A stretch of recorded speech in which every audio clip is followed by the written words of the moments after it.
Crescer em meio a bebidas alcoólicas foi realidade na vida de Edmilson. Isso fez com que ele acabasse indo pelo mesmo caminho, uma vida que parecia que não daria em nada.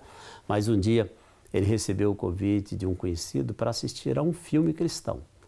Nesse momento, a vida de Edmilson foi completamente tocada por Deus e ele nunca mais saiu desse caminho maravilhoso. Hoje ele está aqui junto com o psicoterapeuta de família, Alessandro Alves. Alessandro realiza um trabalho com pessoas com algum tipo de vício, de dependência. Vamos saber mais detalhes da história de cada um deles. Edmilson e Alessandro, boa noite e bem-vindos ao programa. Boa noite, Vanderlei. Boa noite, telespectadores do programa Noite e Companhia. Boa noite, Vanderlei. Alessandro, bem-vindo, viu? Muito obrigado. Vamos começar com a história do Edmilson. Edmilson, você nasceu numa família cujo pai era alcoólatra.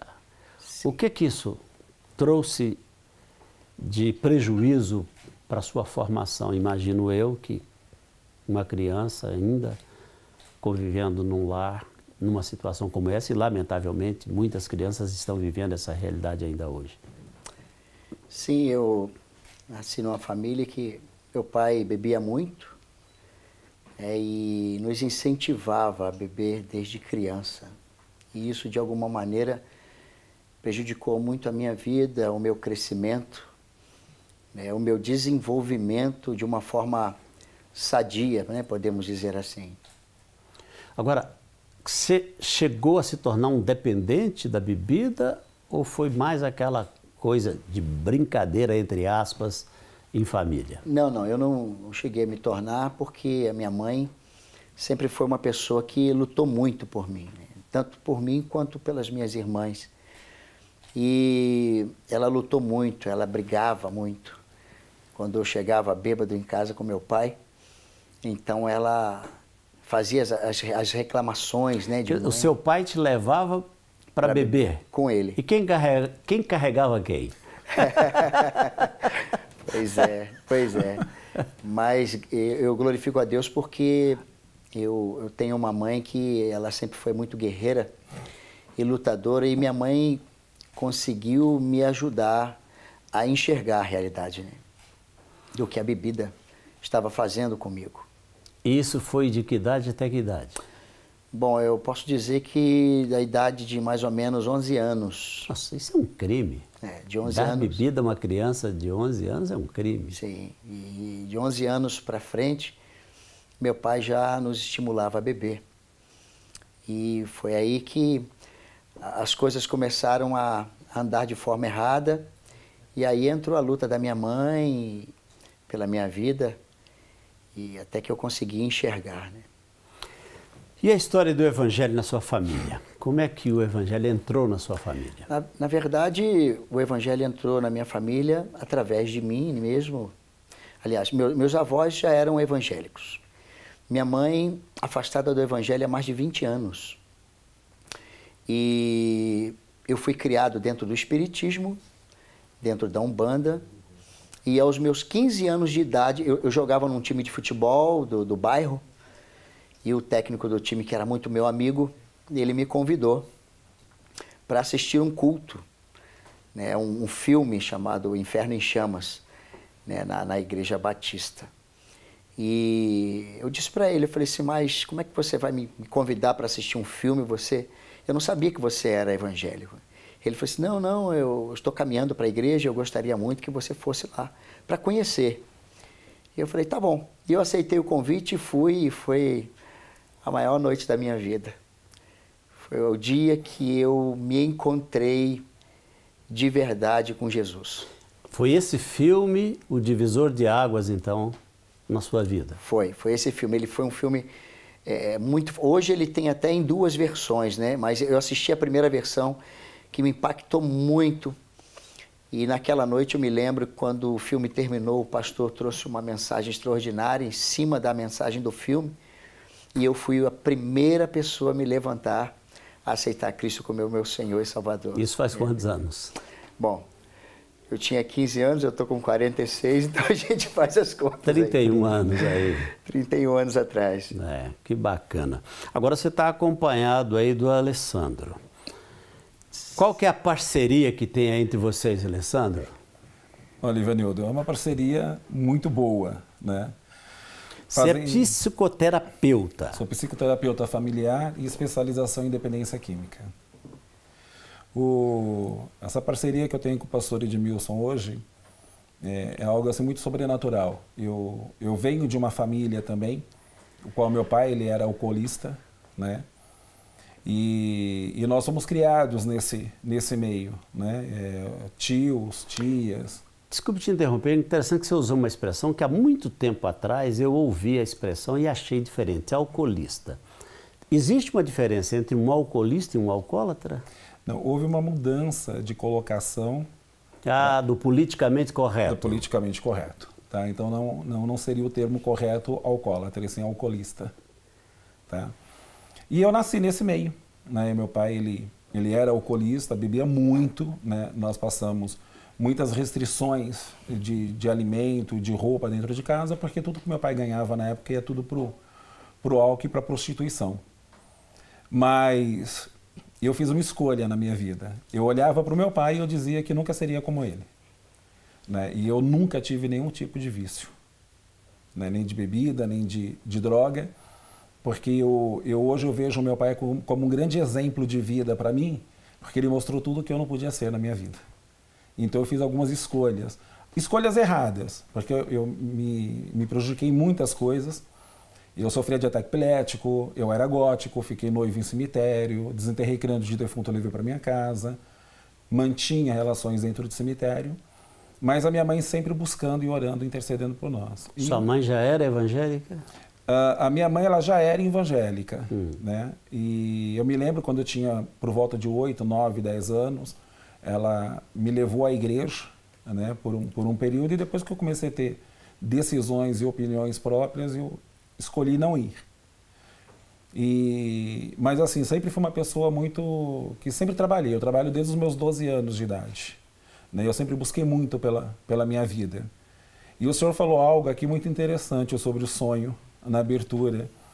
Eu estava fazendo uma reflexão e eu com 16 anos, eu trabalho desde os meus 12, mas eu só sonhava em ter uma vida melhor, porque nós vimos de um sofrimento muito grande e de restrições alimentares muito grande. E então eu sonhava. E com 16 anos de idade eu decidi, eu falei, não quero mais isso para minha vida. Eu falei, eu vou mudar minha vida, eu vou mudar a vida da minha família. E eu fui morar sozinho. Aluguei uma casa, montei uma casa e fui morar sozinho e trabalhei muito, né, para poder ajudar a minha família de alguma maneira. E com 20 anos de idade, eu tive o prazer e a oportunidade de conhecer Jesus. Apesar da minha mãe sempre falar de Jesus, mas a gente não aceita, né? Então eu vim de um sofrimento. Eu sofria de ataque epilético, era gótico, sofri um acidente de carro que eu quase morri, eu só não morri porque realmente a minha mãe intercedia muito pela minha vida. E naquele momento em que eu passei uma fase muito difícil da minha vida de perdas materiais e afetivas, eu me lembro uma tia minha que era espírita, convertida, ela chegou no Dia das Mães, em maio de 92, e eu lembro que eu tinha brigado com a minha mãe, tinha até ofendido com palavras grosseiras, e minha tia naquele dia me convidou para ir na igreja dela e eu aceitei. E desde esse dia, até hoje, o caminho é esse. Eu nunca mais. Quando eu pisei na igreja e eu decidi, não, eu quero Jesus na minha vida, eu abandonei tudo. Eu fui muito radical na minha conversão. Eu abandonei tudo e falei, não, eu quero seguir Jesus. Né? E eu fui nesse caminho. Voltando aqui no Edmilson. Edmilson, vocês têm um trabalho também, que aliás é onde se dá essa parceria junto com o Alessandro, que é um trabalho de recuperação para dependentes químicos, não é isso? O trabalho funciona onde e há quanto tempo? Bom, o trabalho ele funciona, na verdade, na cidade de Itapeva, né? A clínica Sumed. É uma clínica que já está... 8 anos. 8 anos, né? E nós temos feito um trabalho ali de muita dedicação e Deus tem nos abençoado muito, graças a Deus. Nós temos tido uma resposta de recuperação muito boa.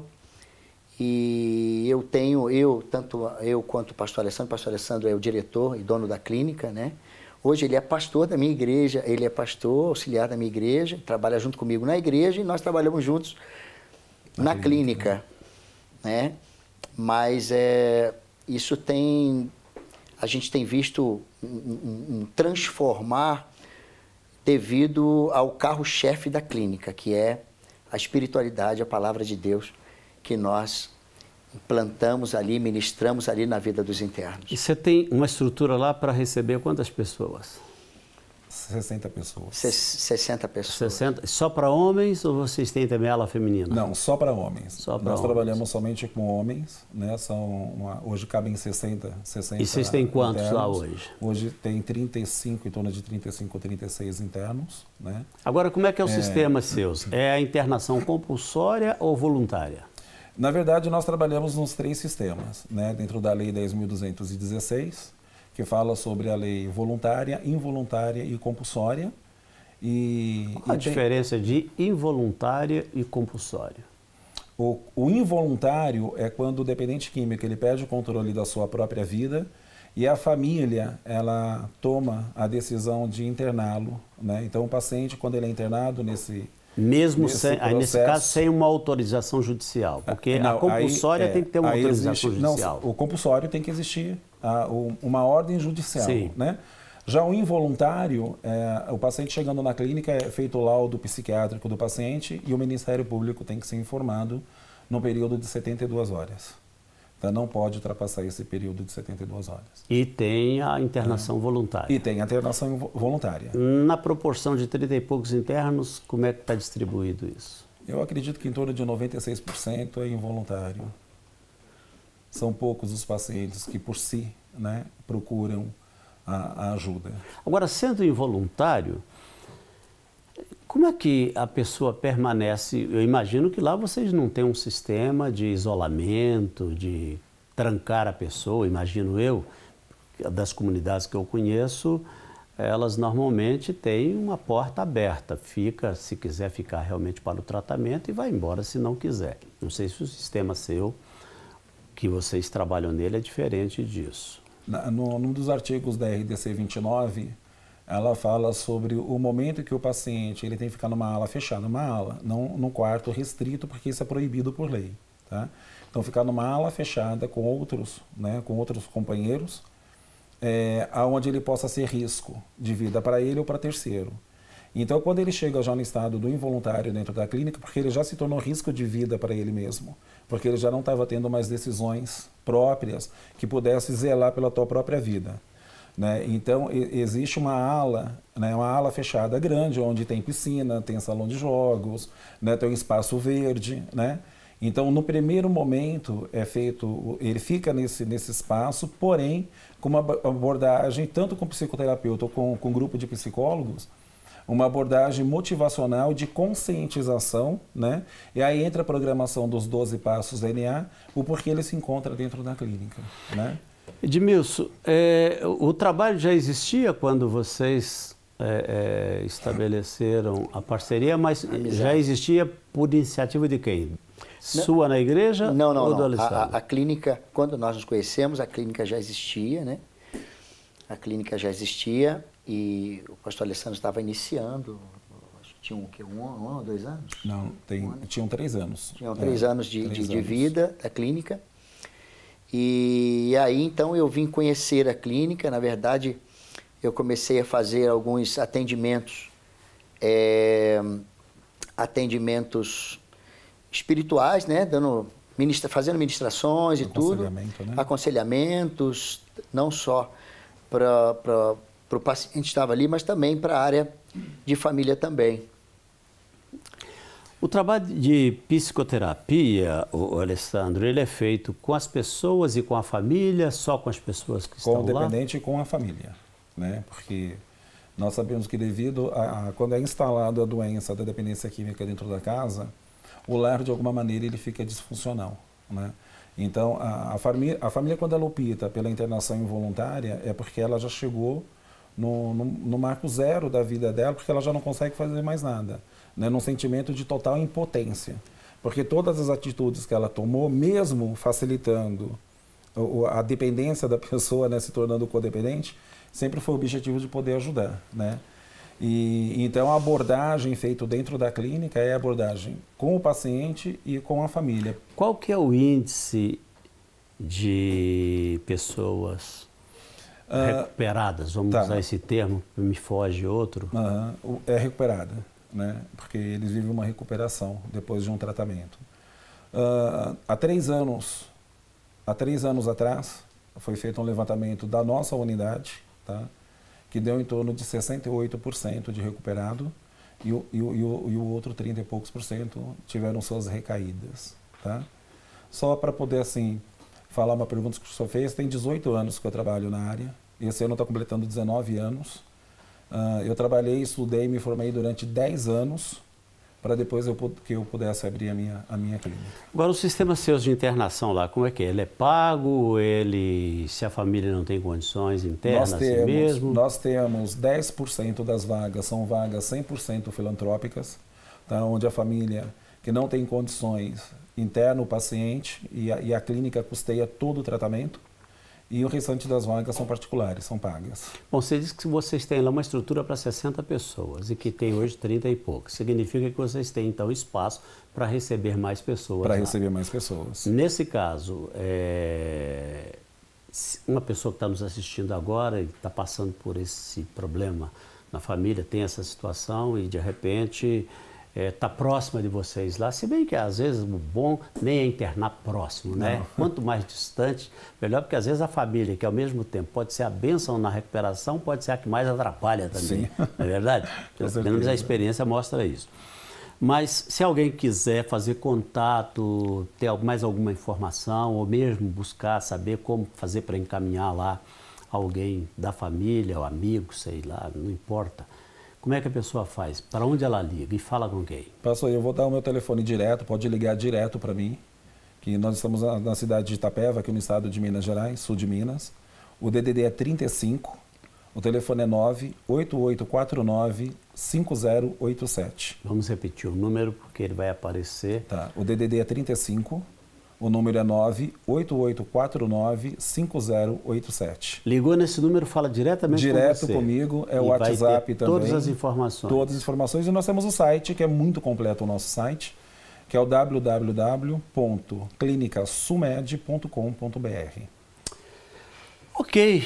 Agradecer a você, Alessandro, agradecer ao Edmilson por terem vindo, agradecer por terem tirado esse tempo, viajaram relativamente tão longe para estar conosco no programa, mas eu espero que a história que contaram possa também de alguma forma ajudar a outros e principalmente aqueles que estão passando por essa situação difícil de lidar com alguma dependência em casa, na família, que possam encontrar em vocês esse canal para resolver essa situação. Amém. Viu? Obrigado por terem vindo. Fica aí um pouquinho mais comigo. Nós vamos orar agora. Então tá aí, se você está precisando de um lugar para encaminhar aí o seu ente querido que está vivendo o problema da dependência, fica aí essa sugestão nossa. O telefone já foi fornecido, mas aparece mais uma vez aí para você. Anote, faça contato e eu espero que a sua situação se resolva, a situação que você tem na sua família se resolva. Antes de orar, eu quero deixar com você o endereço eletrônico do nosso programa, noitecia@redesuper.com.br. Noitecia, tudo junto, viu? Noitecia@redesuper.com.br. Se você quiser fazer contato conosco, mandar uma mensagem, uma pergunta, enfim, fique à vontade, vamos estreitar os nossos laços, ok? Bom, se você puder, coloque a sua mão sobre a minha. Vamos orar, vamos falar com Deus. Querido Pai Celestial, mais uma vez te agradecemos por esta oportunidade, te agradecemos por mais este programa, te agradecemos também pela vida do Edmilson e do Alessandro e pelo que o Senhor tem feito na vida deles e através das vidas deles. Que o Senhor possa abençoá-los e oramos também, Pai, por aqueles que estão passando por uma situação difícil e precisam de uma intervenção do Senhor. quem sabe até mesmo de um milagre. Que o Senhor possa ir ao encontro de cada uma dessas vidas agora e abençoá-las, meu Deus, trazendo a elas a resposta à oração que estão fazendo. É o que te pedimos, agradecidos por tudo, no nome de Jesus. Amém, amém e amém. Para receber todas as novidades do canal, inscreva-se e, se curtir o vídeo, clique em gostei. Aproveite para acompanhar a Rede Super nas redes sociais.